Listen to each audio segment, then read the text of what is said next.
We're joined now by one of the many people still making a very good living from the Elvis industry. Very good morning to you. 30 years after his death, Chinese Elvis, otherwise known as Paul Hugh. Very good morning to you. Thank you very much. Very nice of you to dress down for us this morning. Thank you very much. Yes, this is my dragon suit. This is an actual replica of Elvis's suit that he wore in 1974, one of the suits you just mentioned, and it's a full Chinese dragon because, as you may recall, Elvis himself was a bit of a fan of kung fu, and the movements that he does on stage are a kind of karate that he actually learned. So this is not some kind of dancing, this is meant to be some kind of martial art, and I thought this would be a nice suit to kind of join in with. And where did that come from then? Did he just invent it himself? He liked kung fu and he thought he'd try and incorporate those moves into his dancing? Well, from what I understand, okay, I'm going to just talk as myself now. Here, Chinese Elvis with this, just to let you know, because I could have been any Elvis. Yeah, I could have been any Elvis with the glasses. We know that. Well, the thing is, he was a big fan of the kung fu, but he wasn't particularly very good at it. If you look at it, he was kind of a bit like this. But they gave him a black belt, an honorary black belt, simply because of who he was. He was, you know, he was Elvis Presley. Give him a black belt, and so he incorporated those movements, you know, the hoo-ha, into his act, and that was actually his version of what is called a kata, which is, you know, the actual moves of a martial art. So that explains that. Now, you've been making a living out of this for some years now. Yeah. Many people are around the world, some 30,000 impersonators, I read. Yes. What makes his appeal so enduring? Why do people still want to see impersonators? After all, they ain't getting to see the real thing again. Yeah, well, I think the thing about Elvis is that there's something to identify with Elvis for anybody. You know, young, old, black, white, gay, straight, and for me it was simply sort of that association. Elvis had a famous 68 comeback special, and we had a 68 set meal special, number 68, and so that was what it was for me. What is it about him that you've always loved? Is it from a young child? Is this something that just happened over time, or did you always want to be like the king? To be honest, the thing that I love the most is the suits. I mean, there's like dressing up. There's no other excuse that I can find for slipping into a nice little jumpsuit. But to be more, you know, frank about it, I think it's the music. Everybody knows an Elvis song, and you know, he recorded over 750 songs, and so that kind of canon has seeped into the popular culture of the whole world, and so that even if you don't know that you like Elvis, you show up at a party where an Elvis is performing and you come away thinking, oh, I like Elvis as well. Yeah. So there's very few people who actually don't like Elvis Presley and his music. Now, he's regularly attributed to having invented rock and roll. That's not really strictly true, is it? But most people see him as in that way, and a quote attributed to John Lennon is that there was nothing before Elvis Presley. Yeah, exactly. I mean, OK, maybe he didn't invent it, but he made it popular, he popularised it. So it's a bit like Edison didn't necessarily invent the light bulb, because there's now arguments whether he did or not. But the fact is, he's the one who kind of like brought it to the public and patented it, and, you know, and has got all the kudos for doing so. So in that respect, Elvis unarguably has invented rock and roll. So big up to the man, baby. Now, 30 years on, obviously, there's still a lot of people who remember the King, and probably a lot of people who saw him in concert. Yes, there are. Thousands and thousands of people go to Graceland every year. They're doing a big refurbishment of that, spending millions on it. Yeah. Do you think that his appeal will endure as people come through the generations who don't remember his films, who don't remember him? Or do you think gradually the fans will start dying off? It's a good question. I think from my experience, when I go and do, you know, performances and weddings, for example, where there are young kids who obviously have never heard of Elvis, to be frank, they're a little bit intimidated by the kind of theatricality of it. Can't possibly imagine why. Yeah, no, you know, and the suits, but because they see their parents kind of being so embracing of the whole thing, then they soon lose that fear. And the music, you know, who can sit through an Elvis tune without tapping their foot? OK, talking of tapping your feet, you're going to give us a little rendition of your favourite. Well, I'm not going to give you a toe-tapping number because I felt that I couldn't do it justice without backing. So, given that, you know, I'm on the hoof here, I thought, what better than a lovely, to send you off into, you know, Sunday morning than with a lovely Elvis ballad. I'll give you a couple of bars of that. OK.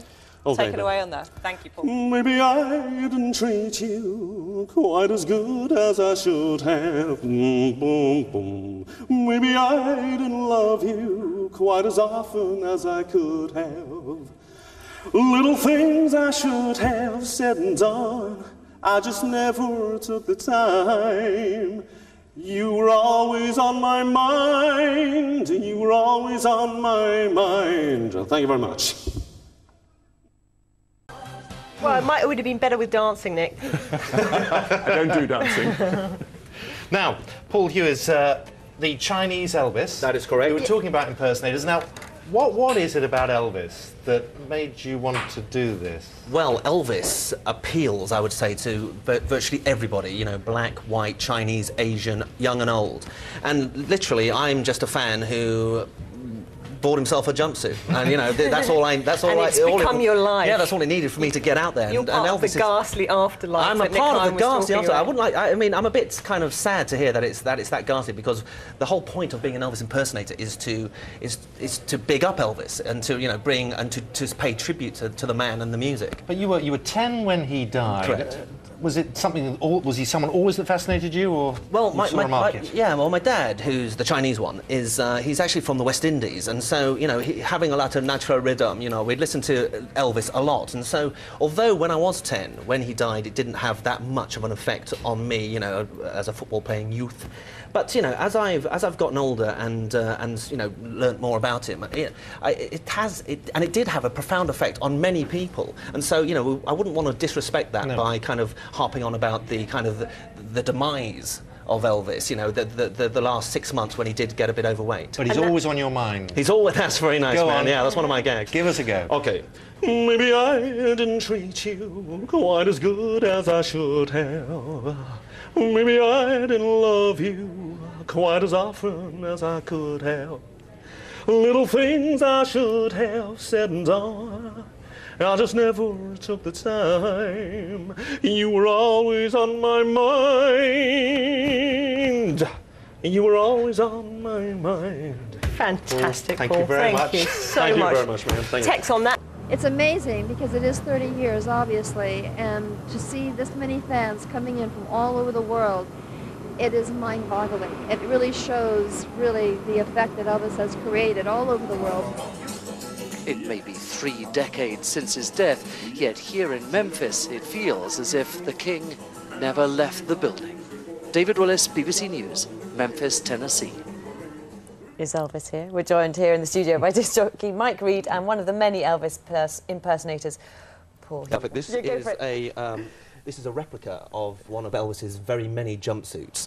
And this one is actually called the Chinese Dragon, which I thought would be appropriate given that I am, AKA, known as the Chinese Elvis. I just thought I'd take that off, because obviously behind the glasses I could be any old Elvis, but I'm actually Chinese Elvis. This is a Chinese dragon, and he wore it in 1974, and it was in honour of his love of Eastern martial arts, yes. which he became an honorary black belt of. And those kind of wild movements he did on stage were actually, you know, karate. Yeah. Karate, Mike, please note. 30 years on, the music still sounds great, doesn't it? It does, yeah. It still lives, it still breathes. I mean, he was a very unusual character. I mean, like the Beatles, it was a fusion of things that came together to make that magic. I mean, he listened to race music, hillbilly music, country music, and suddenly there was this fusion that was rock and roll. I mean, Bill Haley was there. He was sort of fairly anaesthetized in a way. But Elvis suddenly exploded. What it was inside Elvis, the catalyst that brought all these things together, that made him explode in that way, and, you know, hey, only shoot Elvis from the waist up, was just something extraordinary. And it paved the way for so many other musicians and singers. Paul, you've presumably watched hours and hours of the videos and all the rest of the music. What is it, do you think, 30 years on, that still appeals to people? I don't think there's one actual thing, but what I would say about Elvis is that he is appealing to everybody, be they black, Chinese, Asian, white, middle class, upper class, lower class, gay, straight. I just think his appeal is enormous, and I really, you could say it's because he's good looking, you could say it's because he's, as Michael was saying, he kind of invented the genre. But I just think there's this, you know, this X factor which people obviously are looking for, but he had it, and he just, you know, he looks good, he's just good to look at, and he's just good to listen to. Good to look at, certainly, And the as far moves. as the early years. Yeah, he actually got better looking. When you look at the very early, the 1953, 1954 shots of him, he was rather pudgy looking. It wasn't he? And then suddenly he got to look like this, and you think, where did that look suddenly come from? I mean, he suddenly looked terrific. What about do you agree with John Lennon's remark that Elvis died the day he joined the army, or was there some greatness after that? A lot of people, the staunch rock and rollers think that, but no, he did. I mean, on Big LR station, we play loads of Elvis, but from the rock and roll period onwards as well. I mean, a lot of people only joined Elvis in the 70s. It depends, I think, really where you came into on the roundabout, where you jumped on. A lot of people have discovered him in the 70s. Some discovered him in the 60s. Others discovered him in the 50s. I think with all music, it depends where you discovered them, and that's the Paul, period you're young enough to have discovered him in the 90s, I should think. Yeah, well, I'm not that old. I'm Chinese, and we get away, you know, one day I'll just wake up one day and I'll be just totally ancient. Is that how it works? That's how it works. So we're just, yeah, we're like Fred Astaire, you know, we're going to be What's your either very favourite young Elvis song? That's what I want to or know. very, very old. My favourite Elvis song is, this is something I was going to disagree with Mike on, until he kind of pulled himself out of it. Quickly. Yeah, no, If I Can Dream, it's based on the... Yes. Good song. It's based, it's a gospel song. It's one they Give play us a lot one at line. Graceland. Mike? It's now or never. Okay. Yes, but what's your favourite song? Very good. Hey, it's a comedy show. Later we're going to get you to sing. I want to get you to sing anyway. Thank you very much. Mike Reid and Elvis is sitting on the sofa. Hello, Paul Hugh. Morning to you both. Hello again. Paul, you're obviously a bit of a fan. Yeah, well, I'm more of a fan. I'm like the people you've just seen in on that videotape. I'm actually a working Elvis. So I get out there and I actually sing the songs and I kind of strut my stuff for for the paying public. Is there a lot of work? Sorry, out there. There is still. Yeah, there's loads, and there's actually quite a lot of work, and there's I think the UK has the most Elvises per capita of anywhere in Europe or in the world. So there must be enough to keep us all employed, and I think the UK, especially the northwest of England, has, and York in particular, for some strange reason, have very many Elvises, and they're all working. Collective name is Elvi. Elvi. There are. Yeah. 30 years on, it's still very relevant to music. Somehow it was, I mean, and it gets reworked like A Little Less Conversation was last year. Yeah, well, you can take a song like that was never big first time round, never one of Elvis's big songs, work it in that way and still have a #1. It's extraordinary. It's testimony to the guy, really. I mean, how many impersonators of other artists are there around the world? Not that many. But Elvis, every street has an Elvis in it, doesn't it? Really? Virtually, yeah. What is it about him? What is it? Is it the songs? Was it him? Was it the moves? What was it that's so special, do you think? I think what was special here is that no English boy could ever be Elvis. They could possibly be Cliff, they could be Lonnie Donegan, they could be one of the Beatles. That was within reach. Elvis was never within reach, and it's bewildering still that he never came here. How many British acts could sell multi-millions in the States and never go there? I mean, it's extraordinary, really. He did tap into something you were talking earlier about, sort of Bill Haley being around at the same time, but Elvis was the first one to shake those hips, and in the early years, he really did strut his stuff, didn't he? Yeah, I mean, you can see behind here. Jailhouse Rock is pretty mild, actually, compared with other songs. Well, famously, Elvis caused such a sensation on TV that they had to film him from the waist up, and then on the Ed Sullivan Show, all he had to do was whittle his little finger, or maybe his index finger, and then that caused meltdown on the airwaves in America. How are your hips? They're quite well oiled, actually. I mean, because I think it's the daily exercise keeps them quite nicely hinged. And you probably noticed that neither of us have been shot from the waist down, which is quite proper. Yes, so just one of my favourite stories is that he once entered an Elvis Presley lookalike contest and allegedly lost. Yeah, that's an apocryphal story, isn't it? yeah, and it was with singing as well. I mean, this is how good the impersonators can be. They can actually be better than Elvis. The trouble is, in one sense, it is that a lot of the Elvis history is airbrushed. If you go to Graceland, there's no mention of prescription drugs and that sort of thing. I mean, there was the darker side to the man, wasn't there? Yeah, there was, and I think when anyone does a musical here, people from Elvis camp turn up and say, so what are you going to do with the king?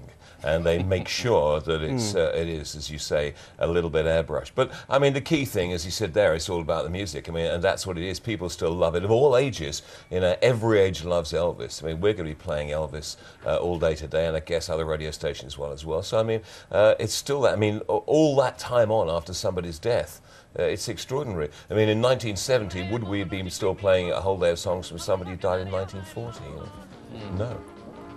Also, you talked about the control of his image as well. The controls are even tight, even in this day and age as well. Image and the rights to his music and all the rest of it. Yeah, I think the Colonel's legacy lives on, doesn't it? His hand is reaching out and still controlling, really. Yeah, well, interestingly, quite recently, the rights to Elvis Presley estate were bought by an American billionaire, a guy called Robert Silliman.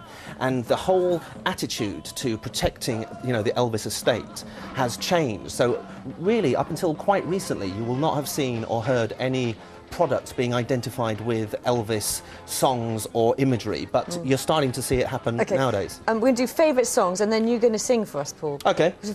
Your favourite song? Yeah, I said earlier it's now or never, but then you start thinking of so many others, don't changed. you? No, you do. I mean, Angel, I love. That's a great song. Love Me Tender. Don't is just a wonderful song. There are so many of them. I mean, I can't wait to get in this morning and play them now. I'm all keyed up now. Angel is a very nice song. It's a great song. Yeah, my favourite song is If I Can Dream, based on the Martin Luther King song. It's a gospel song, but the song I'm going to do, because it's a song that may still at least sound roughly okay, given that haven't got any backing, is Always on My Mind. And I've just got to kind of readjust my You just get ready for it. Yes. Thank you very much, mate. Mind the song. Maybe I didn't love you quite as good as I should have. Maybe I didn't treat you quite as often as I could have. Little things I should have said and done, I just never took the time. Come on, Mike, join me now. You were always on my mind. You were always on my mind. Thank you very much, baby. Elvis is still in the building. Elvis is definitely Elvis never here. actually performed, did he, in Britain? But he landed at Prestwick Airport. Prestwick Airport, yeah. I've seen him live on television now. Yeah. At least in spirit. Yeah.